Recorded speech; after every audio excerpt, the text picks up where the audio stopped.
I'm going to tell you one tip that could be the thing you need to take your photos to the next level. And that simple tip is composition. This simple tip will make you be able to take nice pictures no matter where you are or what you take the picture on, even your phone. There's one really common mistake that I see all the time, and it's so easy to fix, but I'll explain that at the end of the video. Composition is basically a fancy word for framing. It's what makes up your picture, the elements you use in your photo, how your photo is arranged. There can be a lot of confusion about composition and what goes into it, but basically it comes down to these base components: leading lines, rule of thirds, S-curves, negative space, and balance. Having intention with your framing, positioning your subject where you want it. All these tips don't work together, they work depending on your situation. And stick around till the end for a bonus tip. But anyway, the definition of the word composition is the nature of something's ingredients or constituents, the way in which a whole or mixture is made up. And that's what it means in photography too. The elements of your photo and how you frame it is what captures a viewer's attention and leads them on a journey through your photo. The base components of composition starts with leading lines, which are used to guide a viewer's eye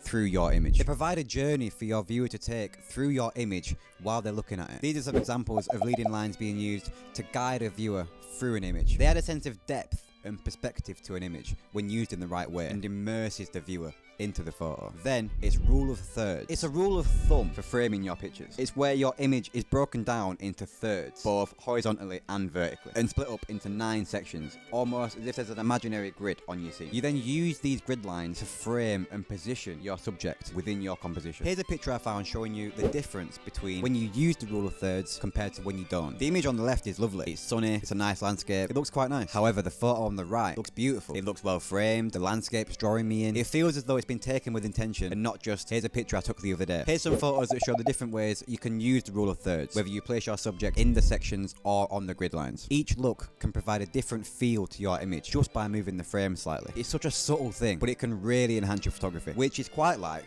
the S-curves. S-curves are another component to composition and quite like leading lines. However, they fit into their own category. They give your viewer a roadmap to follow through your image, whether that's a sweeping bend in the road causing an S-curve or a natural parting of trees in a forest. Something that resembles the letter S throughout your photo, allowing the viewer to follow your journey that you've provided with their eye, adding more depth and more story to your image. Keep an eye out for naturally occurring S-curves within your composition and utilize them to help enhance the look of your photo. And S-curves are quite the opposite to the next component, which is negative space. Negative space is where you utilize minimalism and the empty dead space within your composition. Minimalism is where you utilize as little as possible for maximum impact. It removes all distractions from your image. And when you utilize negative space in your composition, it draws all the focus to the subject that you want to portray, making your subject have the biggest impact on the viewer, amplified by the negative space. Here's some examples of negative space being used in photography. It's a very artistic technique, and used correctly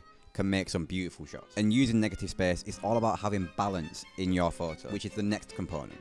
Balance. This is where your photos have a nice balance to them, meaning the whole frame has intention and it's all being thought about and intentionally framed. This is another one of those little tips that can just make your pictures look 10 times better with very, very little adjustment. Think about what you're photographing. Think about what's in the frame. If it feels off, try moving your composition a little bit to see if it fits better. Think with intention about everything in your shot. Over time, this will come naturally and you'll find yourself taking the time to frame your picture with balance in mind before just taking a quick snap. Here's some examples of balance being used in photography. All these tips don't work together. They work depending on your situation. And your job as an artist is to find which composition fits best to tell the story that you want to portray of your subject. And now, the bonus tip. And that simple tip is, do not skew your shots. Something as simple as taking the time to line up your horizon line, making sure your camera is level and not off angle, and making sure your upward lines are straight up and they don't look off or skewed or like they're leaning to one side. Please